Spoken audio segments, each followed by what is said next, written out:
Hello everyone, नमस्ते and welcome to true IAS. हम लोग इस चैप्टर में लक्ष्मीकांत का chapter 2 making of our constitution के बारे में डिस्कस करेंगे। डिस्कशन को स्टार्ट करने से पहले एक पॉजिटिव कोट मैं आप सबको दिखाना चाहूँगा और उसके बारे में बात करना चाहूँगा। देखो, लाइफ में आप कितना अचीव कर पाते हो, कितना अकम्प्लिश कर पाते हो, इस चीज़ के ऊपर कोई भी लिमिट नहीं होती। यूनिवर्स में हर चीज़ अनलिमिटेड है आपको देने के लिए। सिर्फ वो चीज़ आपके पास आते आते बस एक लिमिटेशन की वजह से रुक जाती है, जो लिमिटेशन आप अपनी थिंकिंग पे लगाते हो। इस चीज़ को अगर आप अप्लाई करके देखो अपने गोल के लिए, तो आपको ये नज़र आएगा कि चीज़ें सबके पास उतनी ही हैं करने को, चाहे वो सिलेक्टेड कैंडिडेट हो या फिर वो प्रिपरेशन में घुसा हुआ भी एक कैंडिडेट हो या फिर 2-3 अटैम्प्ट देने वाला एक कैंडिडेट हो। सबके पास उतने ही नंबर ऑफ़ अटैम्प्ट्स हैं, उतना ही लिमिटेड अमाउंट ऑफ टाइम है। कुछ लोग अपने टास्क को एकम्प्लिश कर लेते हैं, कुछ लोग नहीं कर पाते हैं।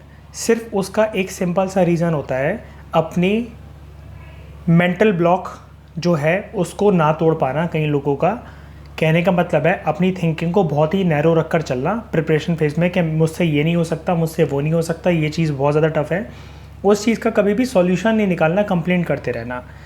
तो बात सिर्फ कंप्लेंट से नहीं चलती है। आपको उसके लिए कोई भी चीज़ अगर हर्डल बन रही है आपकी प्रिपरेशन में, आपको उस चीज़ को अवॉइड करते हुए अपने रास्ते की तरफ आगे बढ़ते चला जाना चाहिए।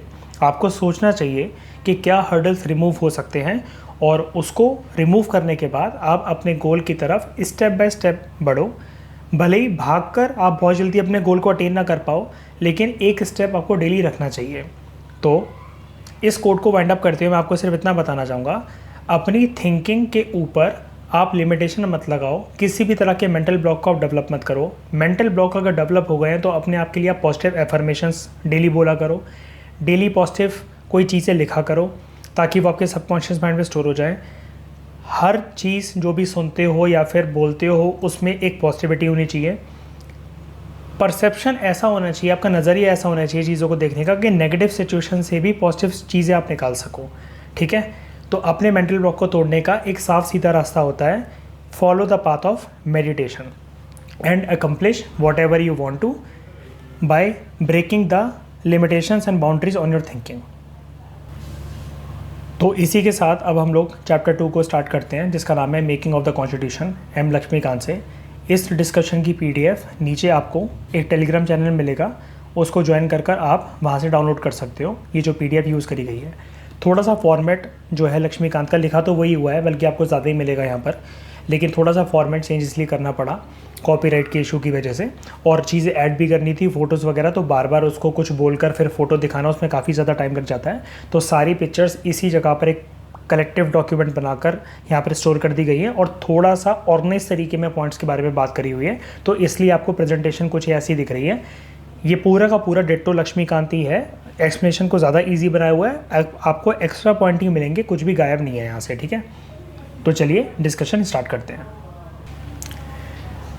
देखो, देश हमारा जब आज़ाद हो गया, या फिर आप कह सकते हो कि बिल्कुल आज़ाद होने के कगार पर था, 1946 के आसपास जब बात ये चली कि हमारा देश अब आज़ाद होने जा रहा है और इंडिपेंडेंस बहुत नज़दीक है, बिल्कुल डोर स्टेप पर है, तो कॉन्स्टिट्यूशन मेकर से भी आप रहने दो। आप ऐसा समझो कि इंडिया के लीडर्स को एक चीज़ की रियलाइजमेंट थी, वो भली भांति एक चीज़ से वाकिफ़ थे कि उनको पता था there should be a document, एक ऐसा डॉक्यूमेंट होना चाहिए जिसकी वजह से कुछ ऐसे रूल्स एंड रेगुलेशन हमारे कंट्री में आए, हम हर एक सिटीज़न को उन रूल्स एंड रेगुलेशन से बाइंड कर सकें, और देश के हर एक गली कोने मोहल्ले में, हर एक स्टेट में, ओवरऑल पूरे इंडिया की टेरिटरीज़ में उन रूल्स, उन कानूनों का अच्छी तरीके से पालन हो।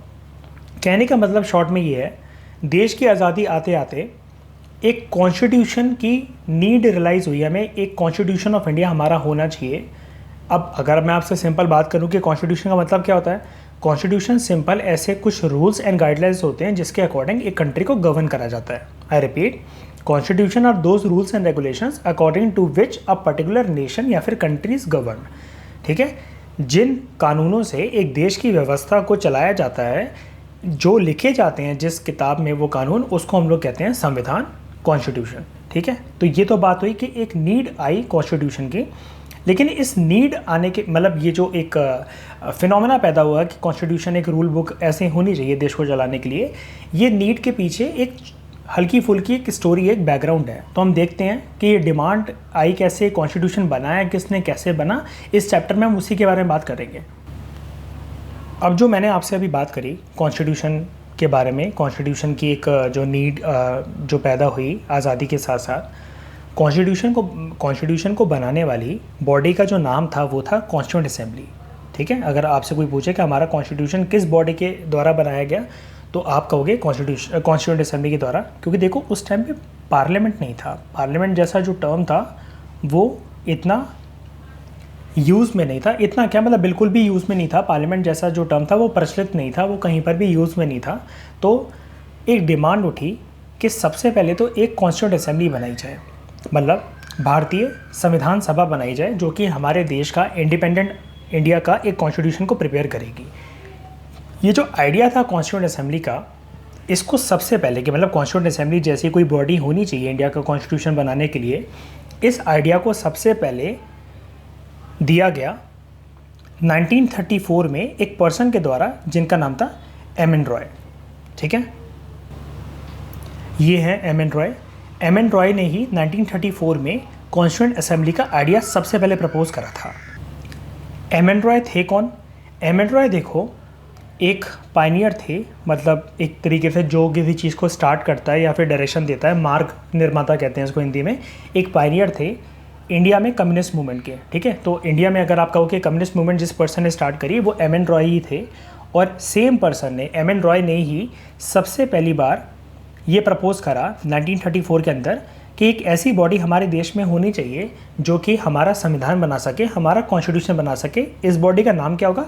कॉन्स्टिट्यूएंट असेंबली, यानी भारतीय संविधान सभा। अब देखो मैंने आपको बताया एम एन रॉय ने तो एक आइडिया प्रपोज करा था कॉन्स्टिट्यूएंट असेंबली का। ऑफिशियल तरीके से जो डिमांड करी गई ना कॉन्स्टिट्यूएंट असेंबली की, वो जस्ट नेक्स्ट ईयर आइडिया देखो एम एन रॉय ने प्रपोज करा था 1934 में, जस्ट नेक्स्ट ईयर 1935 के अंदर एक ऑफिशियल डिमांड रखी गई कॉन्स्टिट्यूएंट असेंबली की। किसके द्वारा? इंडियन नेशनल कांग्रेस के द्वारा। पहली बार इंडियन नेशनल कांग्रेस ने ये ऑफिशियल तरीके से डिमांड करा कि इंडिया के अंदर एक ऐसी बॉडी होनी चाहिए, एक उस बॉडी के अंदर कुछ ऐसे पर्सन्स होने चाहिए जो कि मिलजुल कर इंडिया के नेशनल लेवल पे रूल्स, रेगुलेशंस एंड फ्रेमवर्क को बनाएं, जिसको कहा जाएगा बाद में कॉन्स्टिट्यूशन, ठीक है। कुछ ऐसे रूल्स एंड रेगुलेशन जिसके अकॉर्डिंग हमारा फ्यूचर इंडिया जो है वो गवर्न करा जाएगा। तो ये ऑफिशियल डिमांड जो थी वो इंडियन नेशनल कांग्रेस ने प्रपोज करी, और जो आइडिया प्रपोज करा गया था वो करा गया था एम एन रॉय के द्वारा। तो शुरू में जब कॉन्स्टिट्यूएंट असेंबली जब वो बन जाती है, ये डिमांड एक्सेप्ट कर ली जाती है कांग्रेस की, तो कुछ इस तरीके का सिंबल हमें कॉन्स्टिट्यूएंट असेंबली का दिखता था, ये जैसा कि एलिफेंट, और बैकग्राउंड में आपको जो इंडिया की इमेज दिख रही है, ये सिंबल था शुरू में कॉन्स्टिट्यूएंट असेंबली का, ठीक है।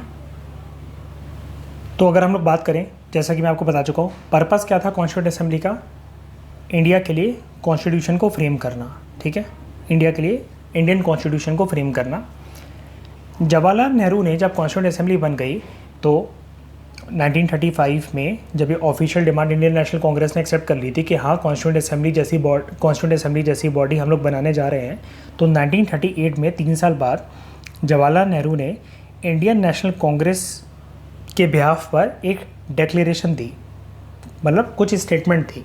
उनकी स्टेटमेंट में 2 बातें बहुत मेन थी। उनका कहना ये था, आज़ाद भारत का, इंडिपेंडेंट इंडिया का, फ्री इंडिया का जो कॉन्स्टिट्यूशन होना चाहिए ना, वो कुछ इस तरीके से बनना चाहिए कि उसमें किसी भी कंट्री या किसी भी ऑर्गेनाइजेशन की इंटरफेरेंस देखने को ना मिले। There should be no outside interference. और कॉन्स्टिट्यूशन में इस चीज़ को क्या बोलते हैं, जब कोई भी आउटर इंटरफेरेंस नहीं होती है, हम लोग बोलते हैं उसको, वो चीज़ सॉवरेन है, ठीक है। तो हमारा जो कॉन्स्टिट्यूशन था जवाहरलाल नेहरू की मेनली बेसिकली सबसे पहली डिमांड तो यही थी कि इंडिपेंडेंट इंडिया का कॉन्स्टिट्यूशन कुछ इस तरीके से बनना चाहिए कि उसमें बिल्कुल भी आउटसाइड इंटरफेरेंस देखने को ना मिले कैसे भी।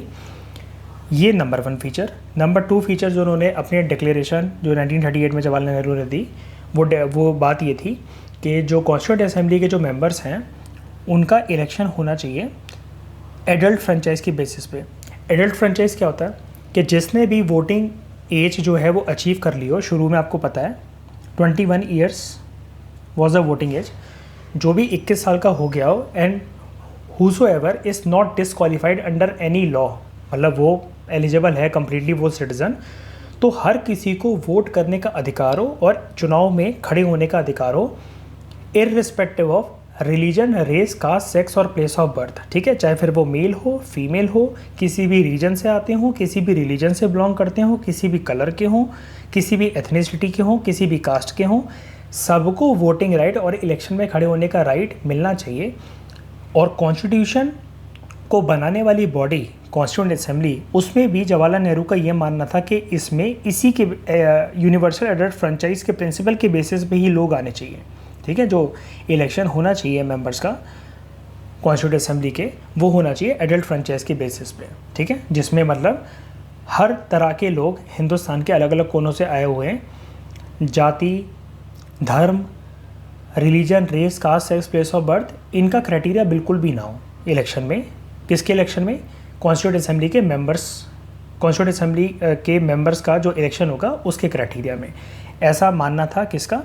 ऐसा मानना था इंडिया के फर्स्ट प्राइम मिनिस्टर का, पंडित जवाहरलाल नेहरू का, जब बात हुई कि कॉन्स्टिट्यूंट असेंबली के जो मेंबर्स हैं और कॉन्स्टिट्यूंट असेंबली का जो स्ट्रक्चर है वो किस तरीके से होना चाहिए। तो दो बातें मैं फटाफट आपको बता रहा हूँ। उन्होंने बोला कि आउटसाइड इंटरफेरेंस बिल्कुल भी नहीं होनी चाहिए, हम अपना कॉन्स्टिट्यूशन अपने हिसाब से बना लेंगे।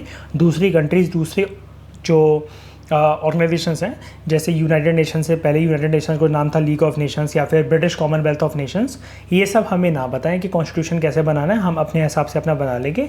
दूसरा, मेंबर जो होंगे कॉन्स्टिट्यूंट असेंबली के, वो एडल्ट फ्रेंचाइज के बेसिस पे उनका इलेक्शन होना चाहिए, ऐसा मानना था 1938 की जवाहरलाल नेहरू की डिक्लेरेशन में, जो उन्होंने दी इंडियन नेशनल कांग्रेस के बिहाफ पर। अब देखो, आप तो बहुत अच्छा सोच रहे हो कि यार कॉन्स्टिट्यूशन जैसी चीज़ होनी चाहिए, मतलब इंडिपेंडेंट इंडिया नहीं, इंडिया के जो लीडर्स हैं जो कि भारत को आज़ाद देखना चाहते हैं, और उसके बाद उन्होंने पूरा प्लान कर लिया, रोड मैप तैयार कर लिया कि भाई हम एक डॉक्यूमेंट बनाएंगे जिसका नाम होगा कॉन्स्टिट्यूशन ऑफ इंडिया। आपने सब अच्छा प्लान कर लिया अपने लिए कि हम उस कॉन्स्टिट्यूशन में ये फीचर डालेंगे, उसके मेंबर्स ऐसे आने चाहिए, वो बॉडी ऐसी होनी चाहिए, कोई आउटसाइड इंटरफेरेंस नहीं होना चाहिए। लेकिन आप एक बात याद रखो, जवाहरलाल नेहरू ने जब तक ये पूरा प्लान डिसाइड करा तब ईयर चल रहा था 1938।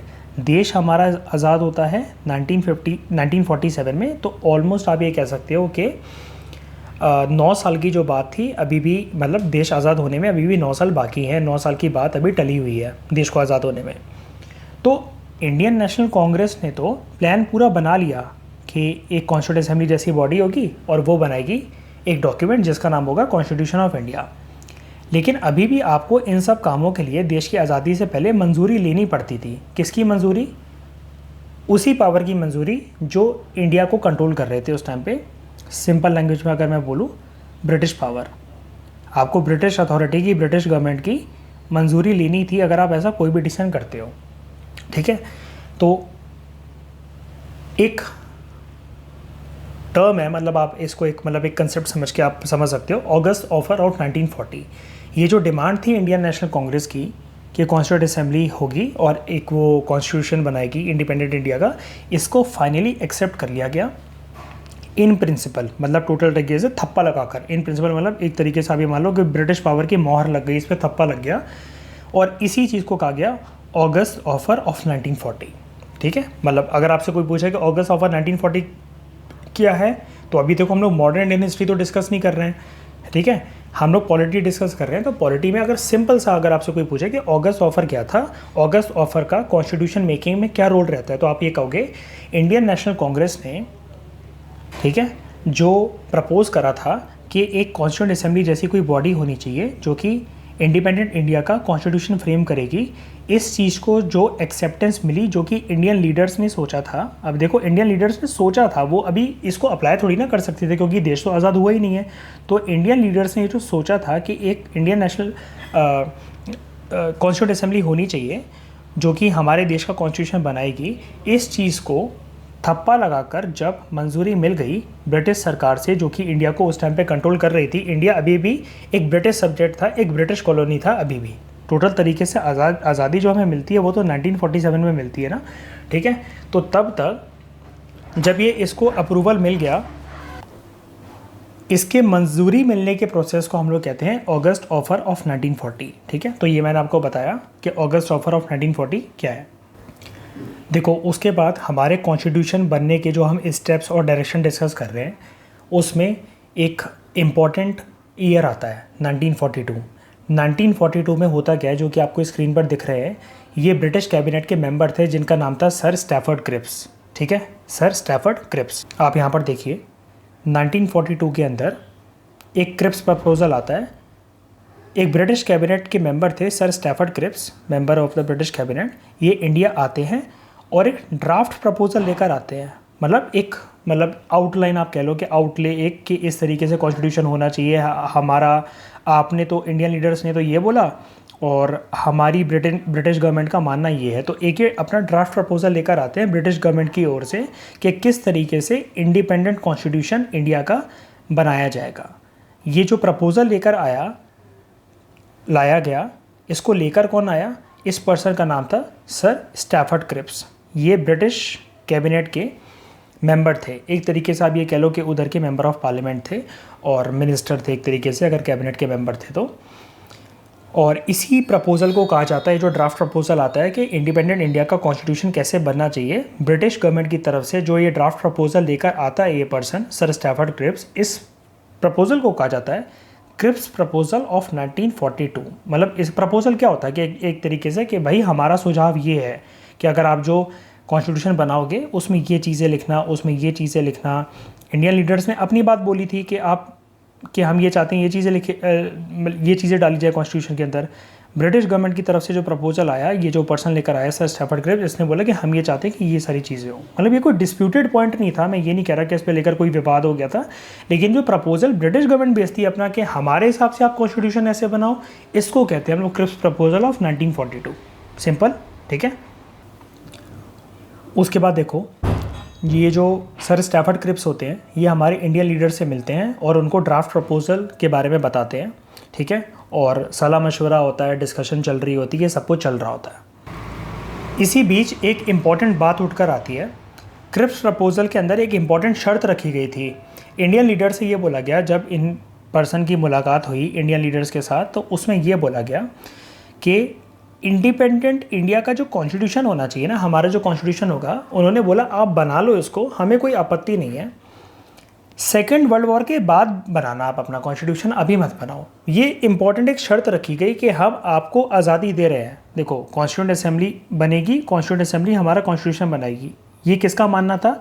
ये इंडियन नेशनल कांग्रेस का मानना था, या अगर आप कह लो कि इंडियन लीडर्स का मानना था ये वाली चीज़। इन्होंने बोला हमें कोई आपत्ति नहीं है, आप बनाओ कॉन्स्टिट्यूशन। बल्कि ये खुद भी एक प्रपोजल लेकर चले आए कि देखो हम चाहते हैं कि आपका ब्रिटेन की तरह एक सक्सेसफुल कॉन्स्टिट्यूशन हो, तो हम आपको एक ड्राफ्ट देना चाहेंगे।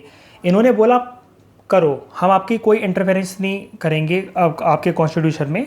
अब देखो, ये ड्राफ्ट प्रपोजल लेकर आए थे। ड्राफ्ट प्रपोजल लाने का मतलब ये है, अगर आप ध्यान से इस चीज़ को देखो, आप ऊपर जाओ एक बारी, याद है इंडियन नेशनल कांग्रेस के बिहाफ पर जवाहरलाल नेहरू ने जो 2 पॉइंट रखे थे, उसमें पहले वाले पॉइंट में उन्होंने ये कहा था, आज़ाद भारत का जो संविधान होगा, जो कॉन्स्टिट्यूशन होगा, वो कुछ इस तरीके से फ्रेम होना चाहिए कि उसमें बिल्कुल भी आउटसाइड इंटरफेरेंस ना हो। इस चीज़ की रिस्पेक्ट करी है, इस पॉइंट की रिस्पेक्ट करी गई है ब्रिटिश गवर्नमेंट के द्वारा।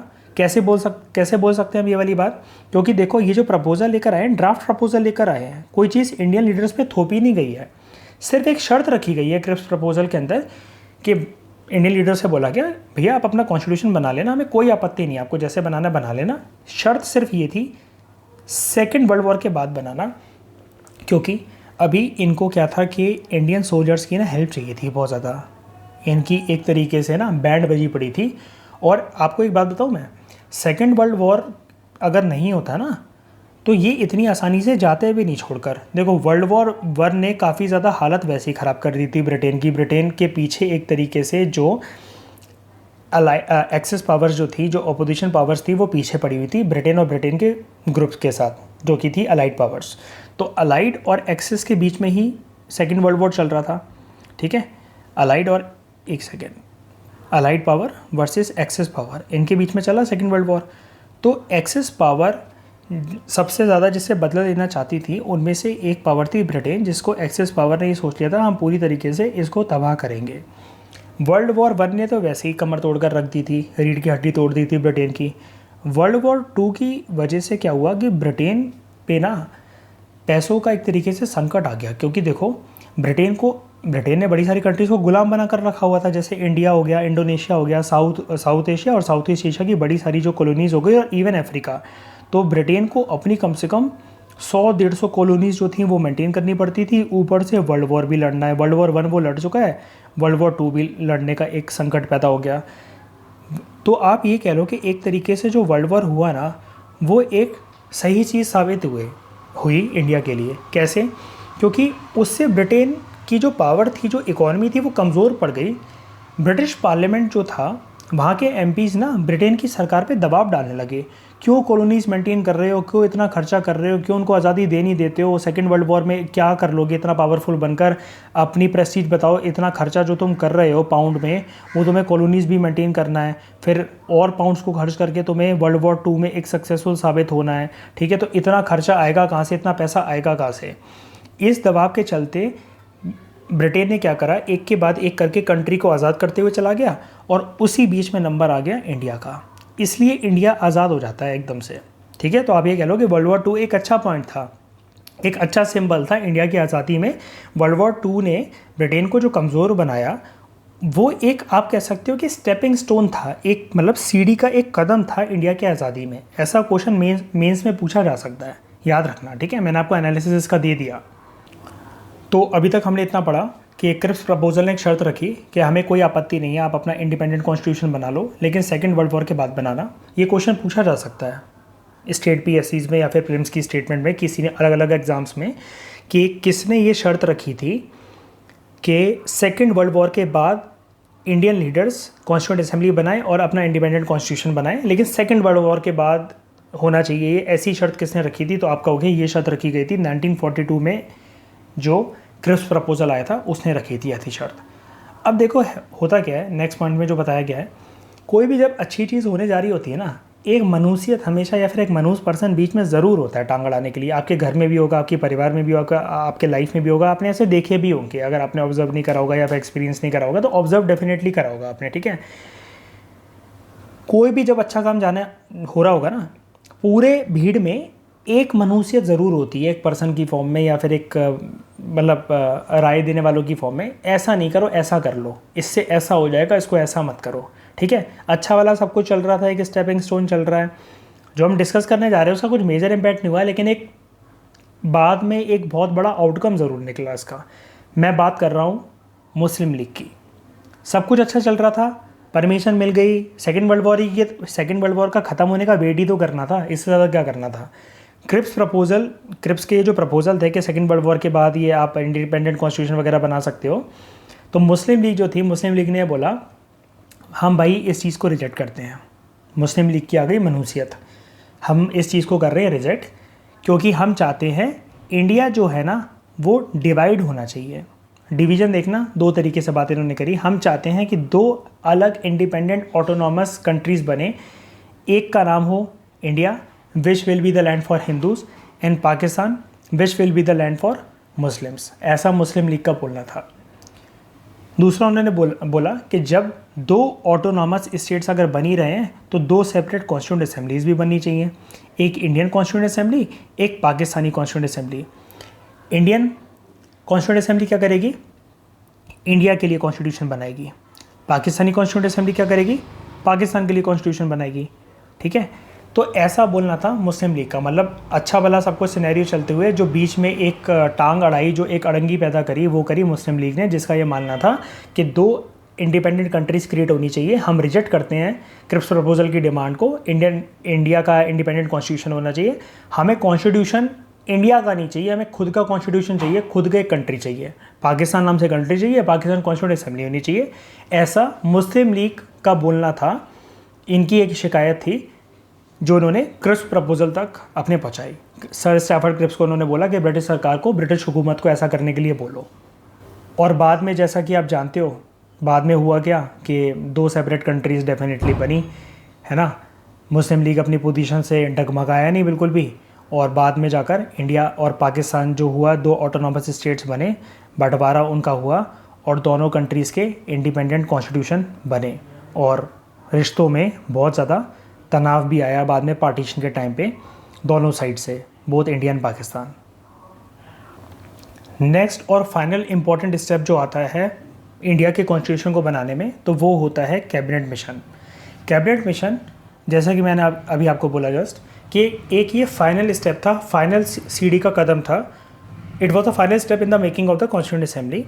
ठीक है, तो अगर आपसे कोई बोले कि फाइनल स्टेप कौन सा था कॉन्स्टिट्यूंट असेंबली की मेकिंग में, क्या वो क्रिप्स प्रपोजल था या वो एम.एन. रॉय के द्वारा प्रपोज करा हुआ प्रपोजल था या फिर इंडियन नेशनल कांग्रेस की डिमांड जो उन्होंने ऑफिशियल तरीके से मानी कि कॉन्स्टिट्यूंट असेंबली होनी चाहिए वो था, या फिर कैबिनेट मिशन प्लान था, तो उसका आंसर है कैबिनेट मिशन प्लान एक फाइनल सीढ़ी का कदम होता है जिससे हमारा जस्ट कॉन्स्टिट्यूंट असेंबली और कॉन्स्टिट्यूशन बनने जा रहा था। ठीक है, it was a final step constituent assembly की मेकिंग में। कॉम्पोजिशन की अगर हम लोग बात करें, कैबिनेट मिशन में 3 मेंबर्स थे। एक तो मेंबर ऊपर वाले ही थे जो भी हमने ऊपर देखा, क्रिप्स प्रपोजल वाले सर स्टैफर्ड क्रिप्स। ये कौन थे? ये ब्रिटिश पार्लियामेंट के मेंबर थे, ब्रिटिश कैबिनेट के मेंबर थे।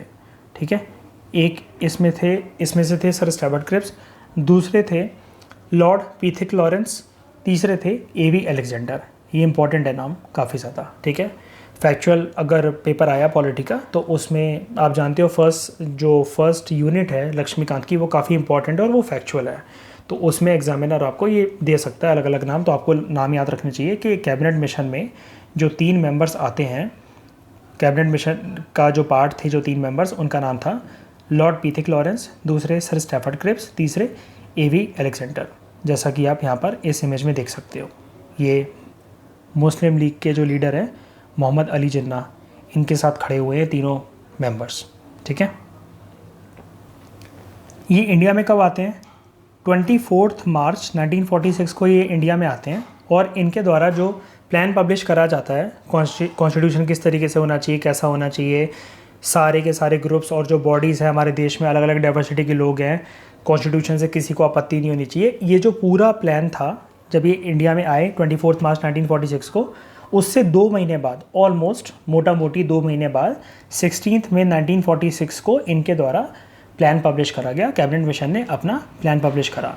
अगर हम लोग बात करें कैबिनेट मिशन कितना इम्पॉर्टेंट रहा, अगर इसको फाइनल स्टेप बोला जा रहा है कॉन्स्टिट्यूंट असेंबली की मेकिंग में, जो कि आगे चलकर आज़ाद भारत के लिए कॉन्स्टिट्यूशन बनाएगी, तो इस लास्ट स्टेप की कुछ तो सिग्निफिकेंस होगी ना, कि अगर हम लोग इतिहास में ये बोलते हैं कि कैबिनेट मिशन एक सीढ़ी का आखिरी कदम था कॉन्स्टिट्यूंट असेंबली की मेकिंग में, तो भैया कितना इंपॉर्टेंट था ये भी तो बताओ। तो देखो 2 पॉइंट से इसकी इंपॉर्टेंस को बताया जा सकता है। नंबर 1 तो ये, क्रिप्स प्रपोजल को जो एक लिमिटेशन का सामना करना पड़ा था ना मुस्लिम लीग से, मुस्लिम लीग ने जो मनहूसियत फैलाई थी कि हमें 2 स्टेट्स अलग चाहिए, अलग अलग इंडिया और पाकिस्तान, और उन दोनों की अलग अलग कॉन्स्टिट्यूंट असेंबली होनी चाहिए। कैबिनेट मिशन ने इस प्रपोजल को मुस्लिम लीग के कंप्लीट तरीके से रिजेक्ट कर दिया। एक तो उसने बोला, यहाँ पर आप देखो, it rejected the idea of 2 constituent assembly. बिल्कुल ऐसा नहीं होगा कि इंडिया के लिए अलग कॉन्स्टिट्यूंट असेंबली हो और पाकिस्तान के लिए अलग कॉन्स्टिट्यूंट असेंबली हो, ऐसा बिल्कुल भी नहीं होगा, ऐसा बोला कैबिनेट मिशन ने। दूसरा, इसने बोला अब मुस्लिम लीग तो यार फिर वो रूठा बैठा रहेगा, है ना, मुस्लिम लीग जो पूरी बॉडी है वो रूठ जाएगी। मोहम्मद अली जिन्ना आप देख ही रहे हो, जब से कैबिनेट मिशन इंडिया में लैंड हुआ था तब से उनके पीछे पड़े हुए हैं। देखो ऊपर वाली फ़ोटो में भी आपको दिखेंगे, नीचे जब इन्होंने अपना प्लान बनाया उधर भी, यहाँ पर आपको ये देखो, ये बैठे हुए आपको दिख रहे हैं मोहम्मद अली जिन्ना। तो ये तो पीछे पड़े रहे, इनकी डिमांड थी भाई पाकिस्तान तो बनवा कर छोड़ूंगा और पाकिस्तान की कॉन्स्टिट्यूंट असेंबली बनवा कर छोड़ूंगा, मुझे नहीं रहना इंडियन नेशनल कांग्रेस के साथ या फिर इंडिया में, मुझे अपना खुद का लैंड चाहिए, मैं खुद का प्राइम मिनिस्टर बनूंगा। तो कैबिनेट मिशन ने हालांकि अभी तो रिजेक्ट कर दिया इस बात को कि नहीं, हम ऐसा नहीं होने देंगे, 2 कॉन्स्टिट्यूंट असेंबली तो नहीं बनेगी, आप भूल जाओ उस चीज़ को। दूसरी चीज़, इन्होंने एक ऐसी स्कीम प्रपोज करी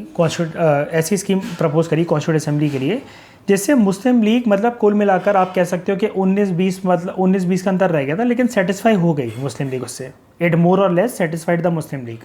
इसने एक ऐसी प्लान, एक प्रपोजल ऐसा प्रपोज करा होगा, एक ऐसी स्कीम, एक ऐसा प्लान ऑफ एक्शन कि किस तरीके से कॉन्स्टिट्यूंट असेंबली होनी चाहिए, उसमें सारे ग्रुप्स की, चाहे वो हिंदूज़ हों, चाहे वो मुस्लिम्स हों, चाहे वो सिख्स हों या फिर अदर ग्रुप्स हों, अदर कास्ट के लोग हों, उन सब की डिमांड को माना जाए, कोई भी मतलब रूठा ना रहे। तो एक ऐसी स्कीम प्रपोज करी जिसने मुस्लिम लीग को एक तरीके से सेटिस्फाई कर दिया मोर और लेस। लेकिन दो जो मुस्लिम लीग का प्लान था कि 2 कॉन्स्टिट्यूंट असेंबली अलग अलग होनी चाहिए इंडिया के लिए और पाकिस्तान के लिए, इस आइडिया को कंप्लीट तरीके से रिजेक्ट करा गया, ठीक है, कैबिनेट मिशन के द्वारा। तो कैबिनेट मिशन एक इंपॉर्टेंट स्टेप था कॉन्स्टिट्यूंट असेंबली की मेकिंग में। तो अगर आप एक बारी इस टाइमलाइन के ऊपर नज़र डालो ना, ये टाइमलाइन देखो इंपॉर्टेंट है कि सबसे पहले आइडिया जो कॉन्स्टिट्यूंट असेंबली का आता है वो एम.एन. रॉय के द्वारा आता है। ऑफिशियल डिमांड जो एक्सेप्ट करी जाती है कॉन्स्टिट्यूंट असेंबली की, वो एक्सेप्ट करी जाती है इंडियन नेशनल कांग्रेस के द्वारा। उसके बाद जवाहरलाल नेहरू अपनी डिक्लेरेशन देते हैं 1938 में। फिर 2 साल बाद ऑगस्ट ऑफर आता है 1940। फिर उसके 2 साल बाद 1942 में आता है क्रिप्स प्रपोजल। और क्रिप्स प्रपोजल के बाद फाइनली आता है, जो कि फाइनल स्टेप होता है कॉन्स्टिट्यूंट असेंबली की मेकिंग में, वो होता है कैबिनेट मिशन, जो कि इंडिया में कब आता है, यहाँ पर देखो हमने अभी डिस्कस करा था 1946 में। तो ये टाइमलाइन है जो कि इंपॉर्टेंट है, आपको याद रखनी है इस टाइमलाइन को। तो कॉन्स्टिट्यूंट असेंबली के बारे में कि मतलब कॉन्स्टिट्यूंट असेंबली का एक तरीके से अगर आप कहो कि जो बर्थ है वो कैसे हुआ, कॉन्स्टिट्यूंट असेंबली का बर्थ जो कैसे हुआ, उसकी अभी तक हम लोगों ने एक इम्पॉर्टेंट टाइमलाइन देख ली है कि जब से एक आइडिया प्रपोज करा गया था 1934 के अंदर एम.एन. रॉय के द्वारा, ठीक है, वहाँ से लेकर एम.एन. रॉय के आइडिया से लेकर कैबिनेट मिशन तक किस तरीके से कॉन्स्टिट्यूंट असेंबली का बर्थ हुआ और इम्पॉर्टेंट डेट्स और टाइमलाइंस क्या रही। कॉन्स्टिट्यूंट असेंबली का कॉम्पोजिशन क्या था, वहाँ पर कितने मेंबर्स थे, वो उन मेंबर्स का इलेक्शन कैसे हुआ, कहाँ से आए वो मेंबर्स, क्या वो कॉम्प्रिहेंसिव बॉडी थी, इन सभी एस्पेक्ट्स के बारे में हम लोग नेक्स्ट आर्टिकल में डिस्कस करेंगे, ठीक है। नेक्स्ट अपनी वीडियो डिस्कशन में इसको कैरी ऑन करेंगे। तो ये हमने एक छोटा सा इंट्रोडक्शन डिस्कस करा कॉन्स्टिट्यूंट असेंबली के बारे में। इस डिस्कशन को अभी यहीं वाइंड अप करते हैं। इस डिस्कशन में फ़िलहाल इतना ही। Thank you very much for discussion.